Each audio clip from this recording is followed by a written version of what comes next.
Okay, so this, I wanted to talk to you about seals and rubbers and some of the parts that have to be replaced when you paint the car. And it kind of sucks because now calling and trying to find some of this stuff, when you hear your parts guy go, it's been discontinued, now it's getting kind of old, you know, it's a classic. And I remember when the Integra came out. I mean, the base Integra, the last version, it came out in '94, and I remember seeing that and going, wow, I would love one of those cars. And now, these years later, to hear it called a classic, it's kind of, you know, it's kind of weird to hear that, because I still look at it as kind of a new car. Not a new car, but you know what I mean. So, these parts right here for the windshield. The windshield has a couple of chips in it. The moldings were a little funky, and to paint it right, you really got to pull the windshield out and paint all the way down to the rail. And it's what my paint shop suggested. So we're going to put a new windshield in. This is where paint jobs start at this much money and they go to here pretty quick. So keep that in mind when you see a really nice paint job and all the moldings are replaced. Just remember that paint job sounded in the Okay, so I'll go over these parts real quick. I'm not going to make it a really long episode about moldings because it is kind of boring, but I did want to show you what parts you're going to need for the windshield. So these two parts here are for the side. These are the OEM moldings. It's actually a 3-piece molding set. It's not one rubber piece. So this goes on each side of the windshield, and I'll show you the part numbers here. And this piece here is more of a flexible rubber piece. This goes across the top, and it actually joins onto these curves. I'll show you the part number for that too. Each side of the glass, there is some clips that these attach into. There is 3 on each side, and then there is one lower one that's a little bit different, and that is those right there. There is 6, so 3 for each side. The other 2 pieces, they're in the other box, but they look like this, just a different color. 2 that go around the doors. There is 2 sets for each door. There is the black strip between the glass, and one seal goes each side of that black strip and then along the door and goes right down the front. It's kind of like the channel for the glass to ride in. This is another part of that, goes on the inside of that. And there is, let's see, there is a left and a right. So obviously one for each side. I'll show you the part numbers for those too. Those are available. All this stuff is still available. There's plenty in stock, but who knows how many. I didn't get a count, but this is something that as cars get repainted and fixed up, these parts are going to disappear. You're not going to be able to get them. So the molding around the glass isn't available. It's not an OEM piece. You have to buy it with the window, which sucks because that part looked bad on that car. These are the belt moldings that are removed from the car. These are still in good shape. One of the clips broke, but there is plenty on each side of it, so this will be okay. These are the channel pieces that I'm going to lay them out and see if they will return to their shape. One of them got kinked and it's been sitting that way all this time, so I want to see if we can put those in the sun and see if they will come back. But this is the quarter glass right here.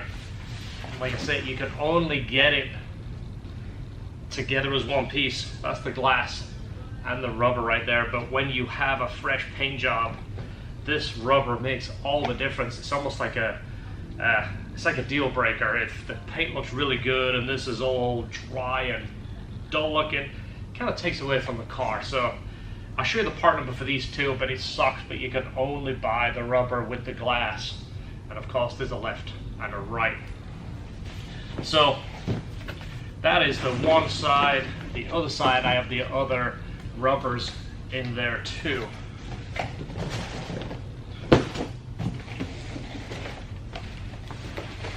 So obviously this is the other glass. These are the rubber weather strips that go down each side that accompanies the other piece I showed you earlier. This, where you see it, let me take it out.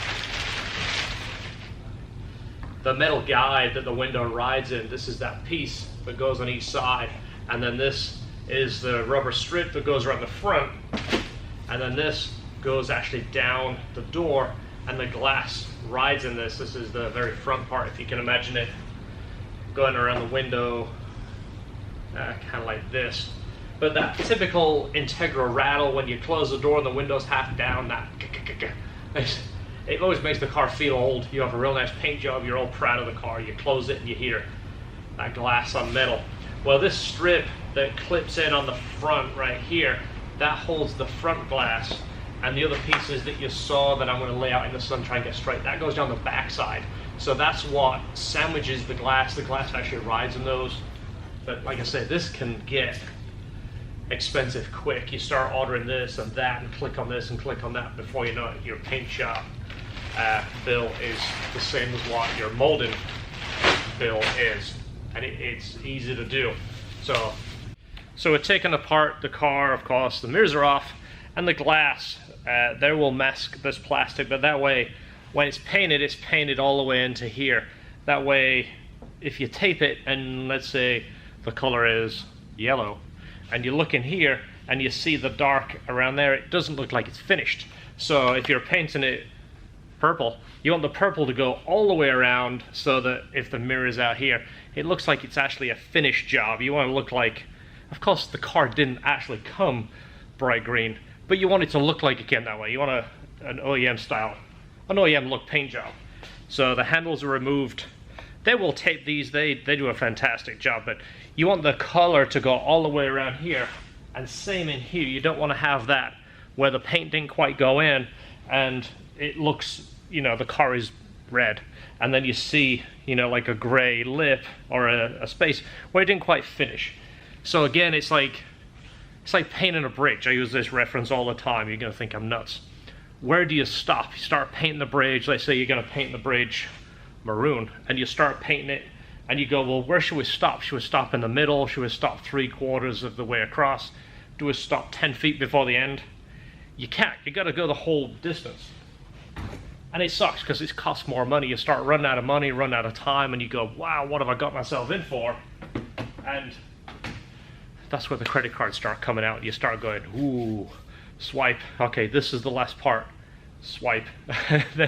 It never ends. It just, I could give you stories. I waffle on too much, so I'm not going to, but I've got stories of cars that I've been so determined to finish. I've gone into pretty bad debt to finish, but they have to be done right. When you're done, you stand back, it's either finished or it's not, and if it's not finished, it doesn't look quite as good, and in the event you do got to sell it, the potential buyer, if he knows what he's talking about, knows how much it took to get where it is, and he'll spend the extra money knowing it's done right.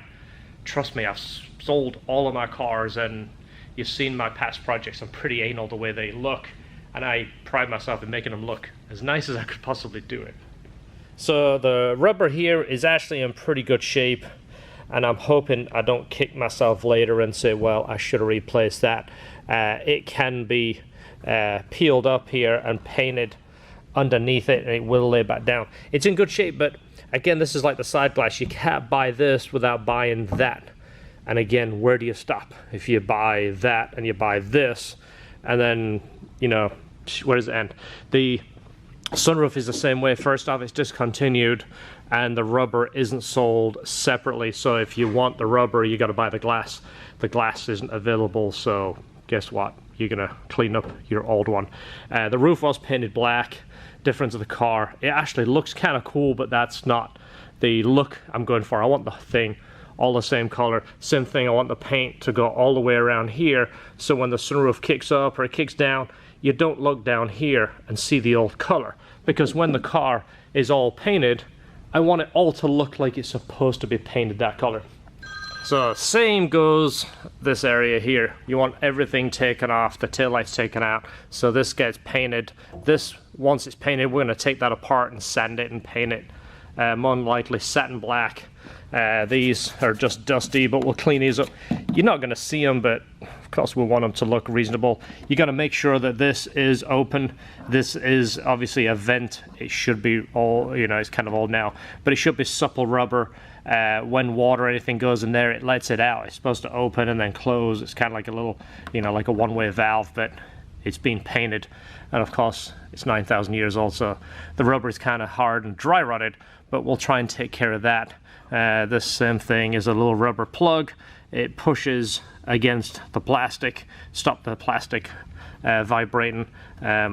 This looks like, I don't know, I can't really tell, it might be misshapen, but we'll tweak that once the bumper's on. You want to make sure that's touching the bumper to stop the bumper, you know, kind of rolling in. And of course, you don't want it rattling against the metal. So it is kind of dark here, but the engine bay looks pretty good. It's prepped. I showed you that, I think, in episode 4. Did the clean up, the bodywork here. And the frame rails are looking good. The firewall looks good. That harness, I made that little, let me prop the end, put up my noggin. That is going to zip tie there just to stay out of the way so they can paint around it. It's going to sit something like that. I'll show it to them when I drop it off. And we taped up what we thought needed to be taped up. Obviously all this will be taken care of. And underneath the hood, again, we want that paint in the same color.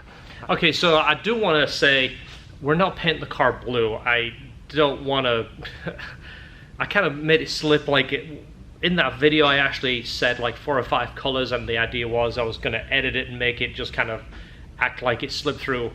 I don't want to tease you guys, I don't want to lie to you. It's not going to be blue. Blue is a cool color. Blue is one of my favorite colors. The Laguna blue, the blue on the new NSX, the blue on the new Civic Type R. I have a whole bunch of cool blues that I like, but like I said in the early episode, maybe in episode 1, I had a yellow Type R, which I did learn to love that color, but it was not my choice. If I could have ordered it from the factory, I wouldn't have clicked yellow. Before I sold the Integra Type R, I really did debate on taking it apart and repainting it the color that I wanted, because yellow did look cool, but it wasn't my choice. So the color I really wanted is the color that's going on this car. Seat belts. You know what we're going to do with these. We did a video about this. And this is something that's kind of a cool way to customize your car, and it makes it a little bit more special. We're going to send these off to the guys at seatbeltplanet.com. Contact those guys. They don't stock every seatbelt on the shelf. Just to let you know, you can't call them up and say, I've got a 2001 Integra GSR, give me the purple seatbelts. They don't have the actual seatbelts. You're going to have to send them a core, which means take the ones out of your car, put them in a box and ship them there. We have a handful of S2000 ones on the shelf, just the colors that I thought would be interesting. Call us if that's something you're interested in, and we'll see what we can do for you. We'll see if we can make it a little bit more helpful. You are going to have to contact them, then print this off. They are going to give you a project number. Put the sheet in the box, write it on the box. That way it makes their job easier. They look at that number and they go, hey, this guy has 2001 GSR belts. He wants them green.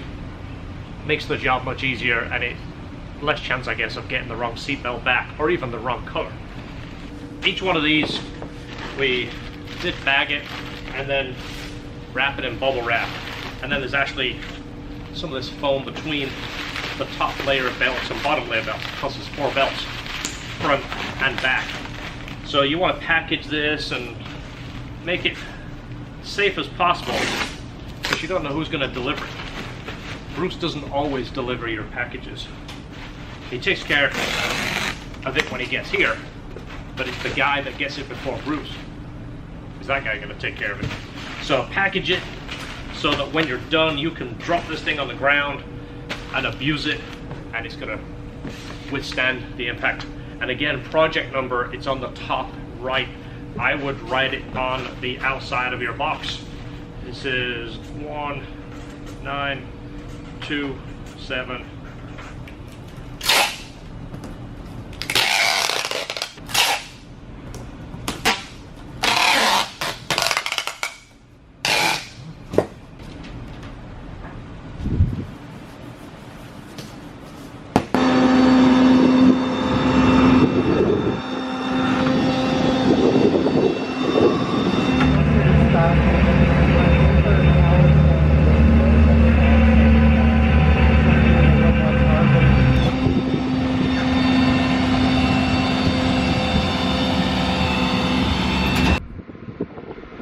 Okay, so the Integra is at the body shop and they're gonna work it in around whatever else they have doing.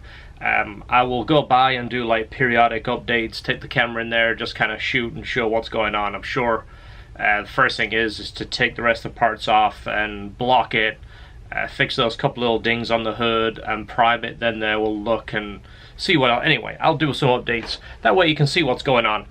In the meantime, some of the things that I need to get prepped while the car is out of the way. The block is still out at CSS. Once that comes back, we'll double check, measure everything, start assembling the block. I'll show you that, show you the parts that we're putting in it, some of the other little things that we're going to do along the way. The cylinder head is also getting worked right now. We have a new intake manifold and throttle body coming. I'll talk about that when it gets here. Some of the other things we're going to recondition. I want to show you the shifter, some of the little tips and tricks that I have found to make the shifter so much more precise. And it's something I used to do way back in the day with the CRXs when we used to put B-series motors in those cars. So I'll show you that because it does make a big difference. And again, all the little odds and ends as we start putting them back together. We're going to clean them, prep them, paint them, recondition them. So hopefully you're enjoying the series and it gives you inspiration and even ideas to build your own car and maybe start that project that you've been putting on the back burner. Hopefully it kind of re-sparks that interest. So thanks for watching. If you do like it, do me a favor, hit the subscribe, click the like, let me know you're watching it, and I'll keep making movies. If people don't want to watch it, if I'm doing the wrong content, let me know too. We'll try and make it entertaining. Alright, see you on the next video, and enjoy your cars.